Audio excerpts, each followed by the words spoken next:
Hello learners, welcome you all to the lecture series on the course Functional Analysis, which is one of the core course of our MSc Mathematics program of IGNOU, MSc MACS.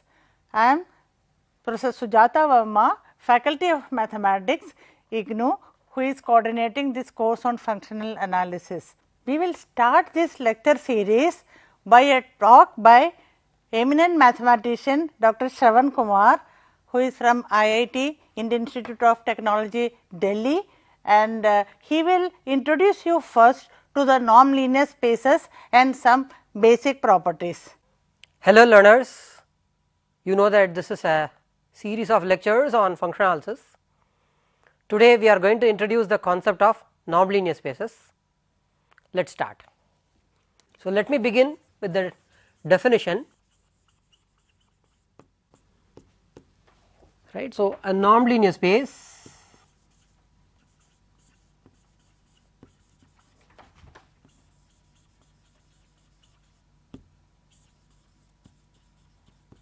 is a pair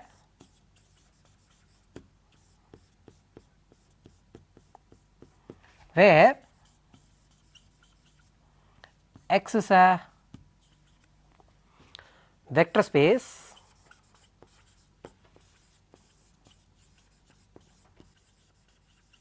over R or C, and the other one, this is a mapping from x to 0 to infinity, satisfying the following.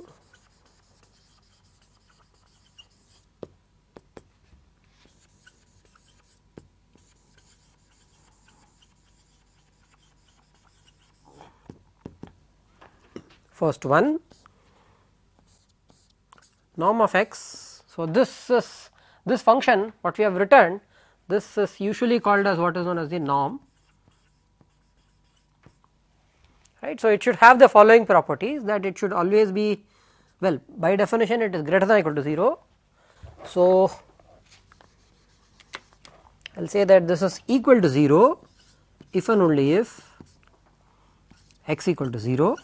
So, this is what is known as positive definiteness.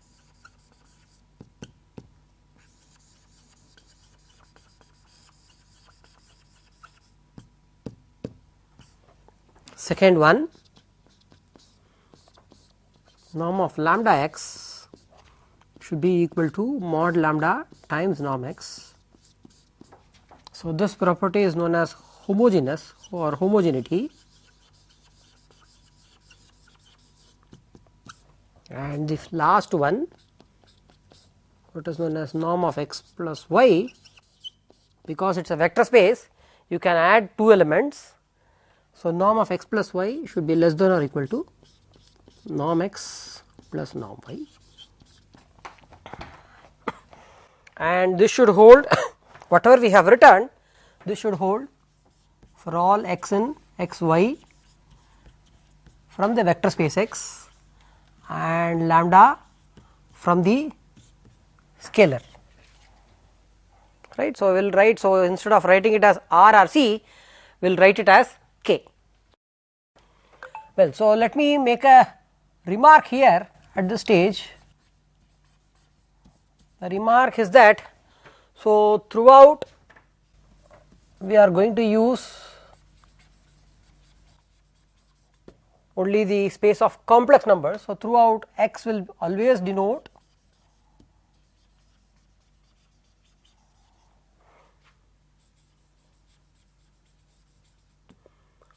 a complex vector space, unless and otherwise mentioned, it is always going to be a complex vector space.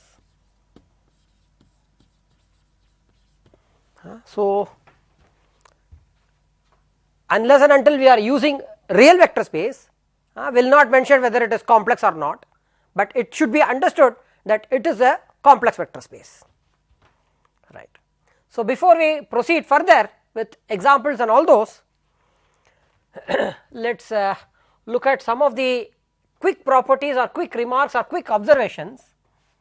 Maybe I will put it in the form of observations.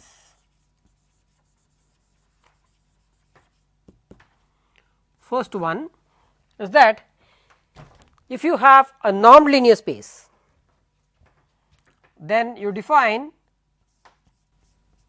D, well I will define D from x cross x to 0 to infinity. How? It is defined as norm of x minus y. For those who have done a course on real analysis can easily observe that this is going to be a metric. So, this D is a metric on x, or equivalently the pair x comma D is a metric space.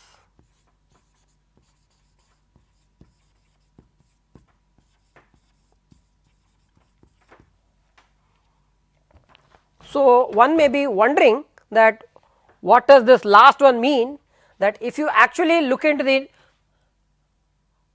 properties of a metric, it has several, and the last one as we all know is what is known as the triangle inequality, and the triangle inequality here what we have here is exactly the triangle inequality that we wanted in the case of a metric, and therefore, this is also called as triangle inequality.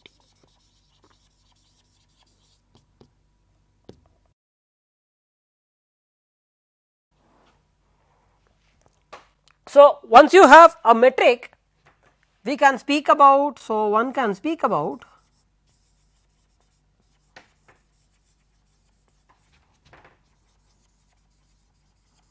open sets or even open balls,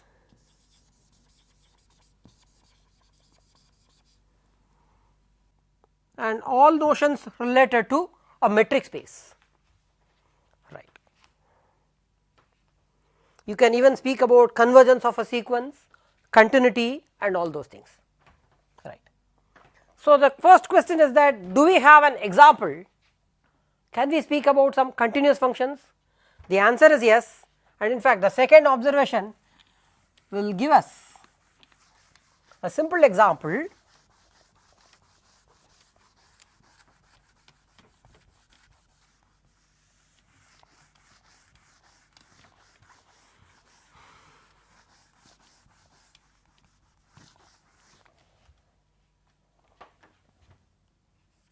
The second observation is that the mapping norm which we have from x to 0 to infinity. So, if you look at, so the first observation tells us that there is a metric here, and we know that there is already a metric on the 0 to infinity. So, with respect to these two metrics, this is a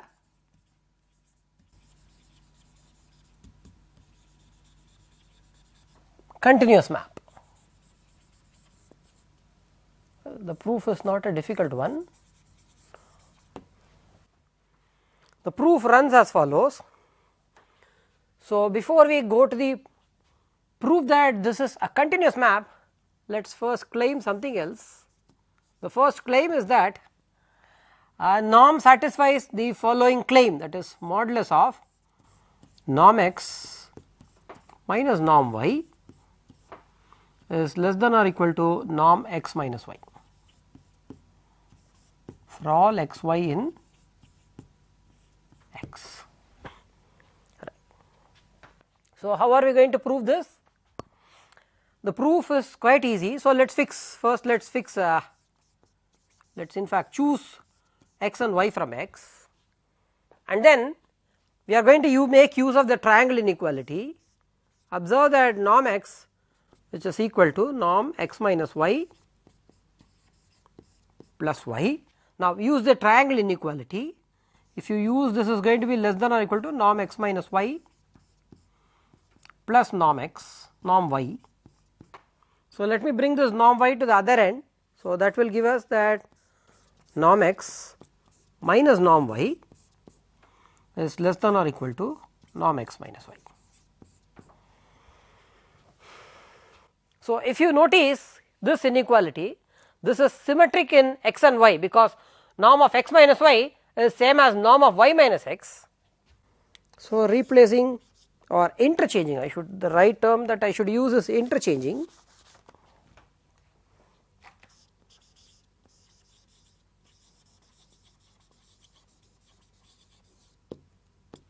X and y. If you replace x by y and y by x, we will have norm y minus norm x. This is going to be less than or equal to norm x minus y. So, let me call the first one as 1 and the second one as 2.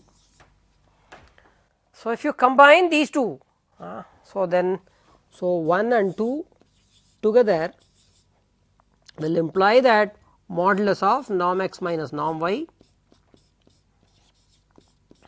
is less than or equal to norm x minus y. That is it. Right. Now let us go to the proof of the statement that we have made. Now, the proof should not be difficult, having done this much.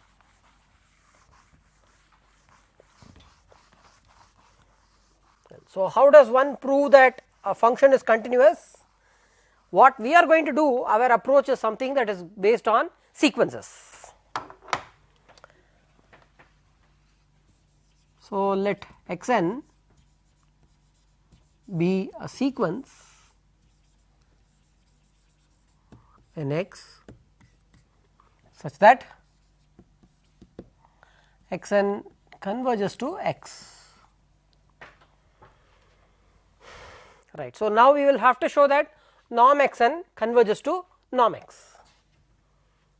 So, modulus of norm x n minus norm x, this is what we wanted.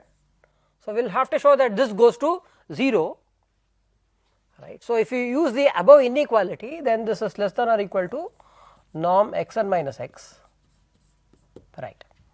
So, let us start with an epsilon positive, let epsilon greater than 0. So, because x n converges to x, there exists n naught and n such that norm of x n minus x, this is going to be less than epsilon for all n bigger than or equal to n naught. Now, if I plug this into the above inequality, so this will imply that modulus of norm x n minus norm x, this is going to be less than epsilon for all n bigger than or equal to n naught. So, this is in fact equivalent to saying that norm x n converges to norm x. So, which in fact is equivalent to saying that the function norm is continuous, right. Maybe, so it has been a practice for me to use CTS for continuous. For those who are not familiar, I will write it as continuous, right. So, the main advantage here is the following, is that, so why do you need a vector space here? What is the role played by the vector space structure? In fact, that is given by the third observation. The role played by vector space structure and the matrix structure, because once you say that it is a vector space, then you will have what is known as the addition and scalar multiplication, while if you are in a matrix space setup where you can speak about convergence. So, the advantage here is that now that you have maps plus, which is addition from x cross x to x, the other one is the scalar multiplication, which is from c cross x to x. So, the whole point is that the first one is the addition, the second one is the scalar multiplication. These two maps are also continuous, wherein here we are going to take the product metric. Now, let us look at the first one. So, to show that these two are in fact, so these two maps, these two are continuous. So, in both these cases x cross x as well as in c cross x, in these two things we are going to use what is known as the product metric. right. So, let us look at let us choose two sequences, let x n and y n be any two sequences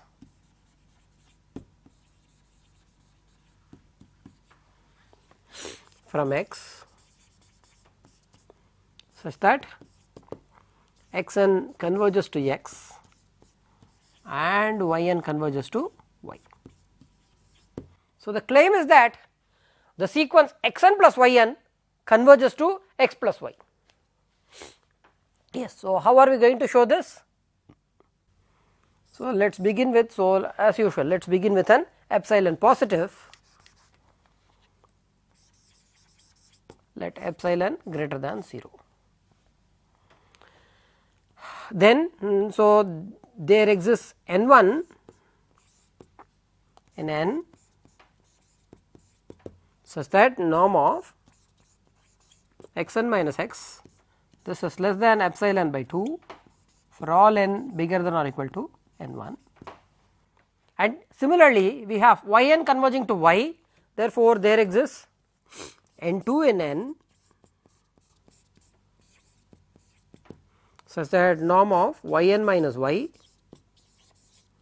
this is again less than epsilon by 2 for all n bigger than or equal to n 2. Now, we needed an n naught, so let us choose it as max of n 1 n 2.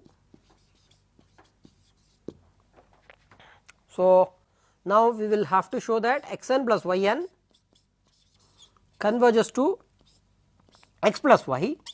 So, let us subtract it from x plus y. So, we will have to estimate this difference. So, let us rearrange, this is x n minus x plus y n minus y, right. Now, we are going to make use of the triangle inequality.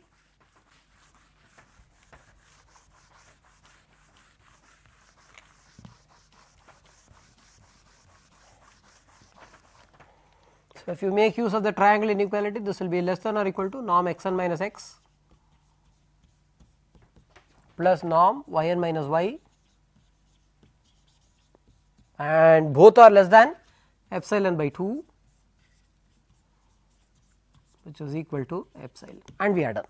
That is exactly what we wanted here, right. The next one,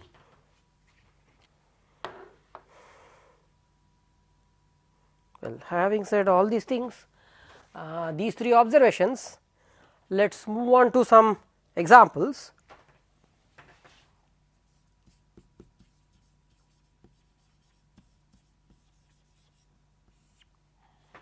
Well, some of the familiar examples that we are already familiar with, we know the C, there is a natural norm, what is known as the modulus. So, this is this modulus is actually a norm on C. Well, the classical triangle inequality for the modulus, that is what we have generalized to a more general context of norm linear spaces. Now, let us do a more general example. You look at C n and we are going to define a norm. So, the space here is x is C n, and then let us define a norm here. So, how are we going to do it? So, if I choose an x, it will be an n tuple x 1 x 2 up to x n, it is an n tuple here. So, let us define. So, I am putting a 1 here. Why this 1 will be clear soon once I define more examples. Let me define it as summation 1 to n mod x I. In fact, it will be a good exercise at this stage. So, I will leave it as an exercise that verify that this is a norm.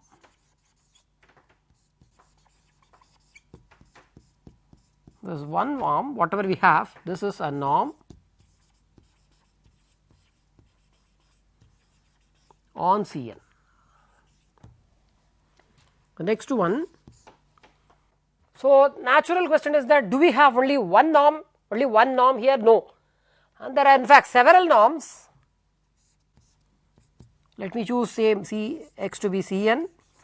Now, let me define one more norm, which I am going to call it as the infinity norm, which is max 1 less than or equal to I less than or equal to n mod xi. Yet another exercise here is that again verify that this is a norm.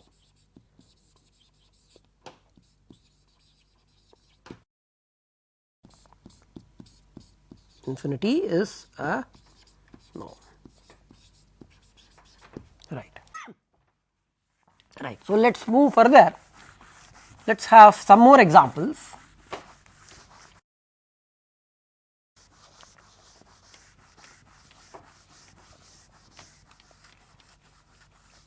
So, you should notice that it is still pending that why this 1 and infinity are here, which we will do it soon.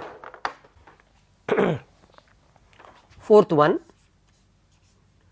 this time let me introduce a new space L1. What is this? This L1 consists of all those complex sequences such that they are summable.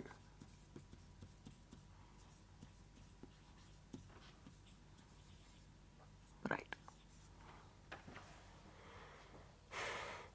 And now let me define a norm here for a sequence. Let me define the norm on this space, which is nothing but summation over n in n mod x n. Right. Well, the same proof whatever we did here should tell us immediately that this is a norm. It is not a difficult one. So, I am leaving even this one as an exercise.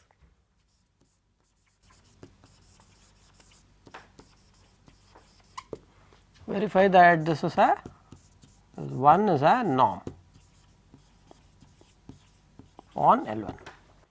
So, natural question is why can't we do something like infinity? The answer is again yes, but not on L1.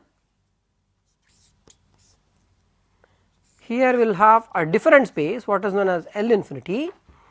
So, the elements of L infinity is all those complex sequences which are bounded, that means supremum over n in n mod x n, this should be finite. Right. The same proof again whatever we did here in the case of infinity norm on C n, more or less the same proof, but you will have to be what should I say, you will have to be a bit alert because you are dealing with infinite case. There it's you will have only finite number of terms, here you will have infinite number of terms. So, you will have to be a bit alert. Yes. So, exercise here is that again. So, well I need a norm here before I go to exercise.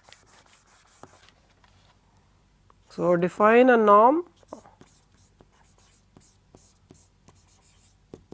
as a supremum over n in n mod x n. So, then this is a norm on L1, L infinity, right. Right. So, now that we have 5 examples, right. So, I have to justify why this 1 and infinity in fact for well. So, let 1 less than p less than infinity.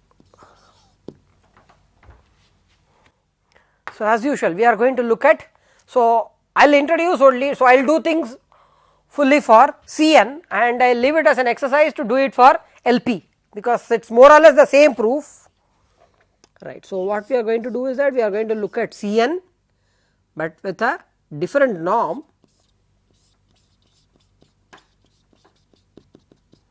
So, it is an n tuple, p norm is summation 1 to n mod xi raised to the power p whole raised to the power 1 by p. This is the norm. So, the first thing that you will have to verify that it is a norm.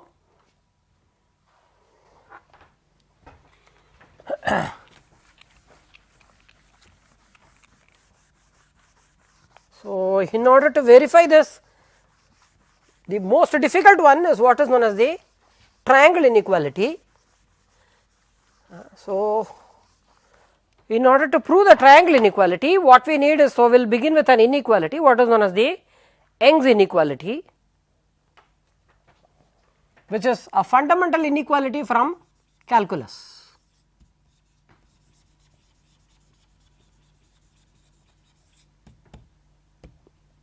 Right. So, let x and y be non-negative real numbers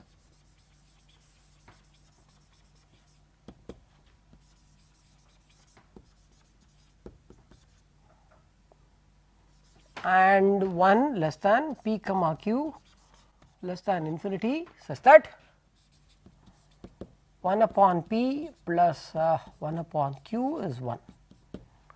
Then the product x y is less than or equal to x raised to the power p upon p plus y raised to the power q upon q. Right. So, this is one of the fundamental inequalities which we will be using from calculus, right. So, now I think we are short of time. So, in the next lecture we will do what is known as Hölder's inequality and Minkowski's inequality, through which we will see that we are done with the triangle inequality, right, and then we will do more examples on infinite dimensional norm linear spaces, and we will also see more properties of the norm linear spaces. Thank you all.